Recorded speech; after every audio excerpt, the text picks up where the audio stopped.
Hi friends, welcome to my YouTube channel. Observe the question.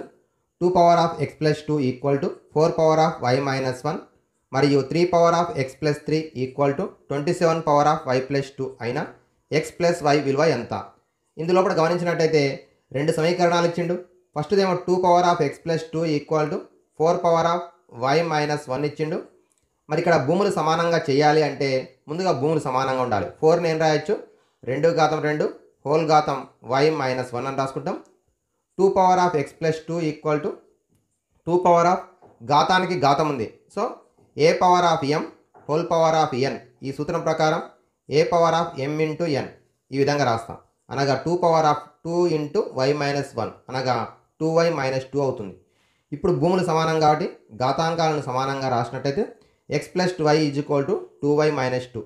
మరి ఇందులో చరరాశి పదాలన్నీ కూడా ఎడమవైపు స్థిరాంకాలన్నీ కూడా కుడివైపుకు బదలాయించినట్టయితే x minus 2y equal to minus 2 plus 2 కూడా రైట్ సైడ్ వస్తే మైనస్ 2 అవుతుంది. 1x minus 2y is equal to minus 4 అవుతుంది. 1x minus 2y is equal to minus 4. ఇది ఈక్వేషన్ 1 అనుకుందాం. అలాగే y పదాల నువ్వు గమనించినట్టయితే రెండవది 3 ఘాతం x ప్లస్ 3 ఈక్వల్ టు 27 ఇచ్చిండు. దీన్ని కూడా డైరెక్ట్ రాస్తున్నా. 3 power of 3 whole power of y plus 2 రాసుకుంటాం. ఇక్కడ కూడా సేమ్ మరి ఘాతానికి ఘాతం ఉంది కాబట్టి ఎడమవైపు 3 పవర్ ఆఫ్ x ప్లస్ 3 కుడివైపు 3 పవర్ ఆఫ్ 3y ప్లస్ 6 అవుతుంది. 3y ప్లస్ 6 భూములు సమానం కాబట్టి ఘాతాంకాలను సమానంగా మార్చినట్టయితే x plus 3 is equal to 3y plus 6.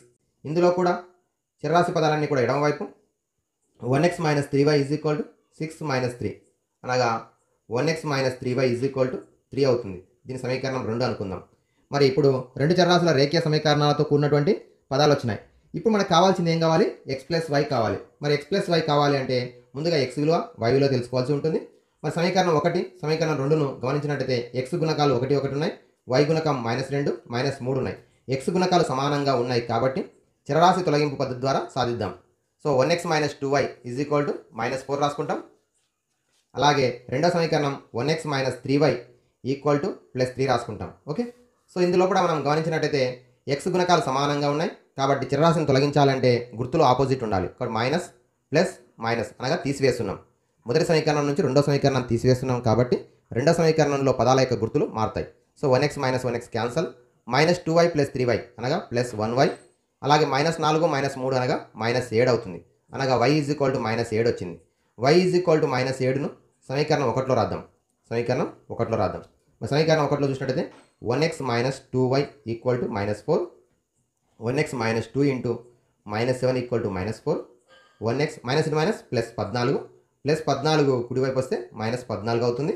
So -4 -14 -18 అవుతుంది. ఇది 1x. మన క్వశ్చన్ ఏమడిగిండు? x ప్లస్ y కావాలి. మనకు కావాల్సింది ఏంది? x plus y. So x value -18 వచ్చింది, y వాల్యూ -7 వచ్చింది కాబట్టి x plus y is equal to -18 -7 అనగా రెండు కూడా రెండు సంఖ్యలు కాబట్టి కూడితే -25. Therefore x plus y is equal to -25 సమాధానం అవుతుంది. ఓకే, చూడండి ఏ విధంగా సాల్వ్ చేసినాం. రెండు సమీకరణాలు ఇచ్చిండు. మొదటి సమీకరణంలో కూడా భూములు 2 4 ఉన్నాయి. 4 2 ఘాతం 2గా రాసుకున్నాం. ఘాతానికి ఘాతం ఉంది కాబట్టి ఈ సూత్రం ప్రకారం 2y మైనస్ 2 అవుతుంది. నెక్స్ట్ భూములు సమానం కాబట్టి ఘాతాంకాలు సమానంగా మార్చుకున్నట్టయితే రెండు చరరాశుల రేఖ సమీకరణం వచ్చింది. అలాగే రెండో సమీకరణాన్ని మారిస్తే 1x minus 3y is equal to 3 వచ్చింది. ఈ రెండింటిని కూడా చరరాశి తొలగింపు పద్ధతి ద్వారా సాధించినట్టయితే y విలువ వచ్చింది, y విలువను ప్రతిక్షేపిస్తే x విలువ వచ్చింది. x మరియు y లను కూడినట్టయితే మనకు కావాల్సినటువంటి సమాధానం -25 వచ్చినది. Okay, thank you friends. Like, share and subscribe my YouTube channel.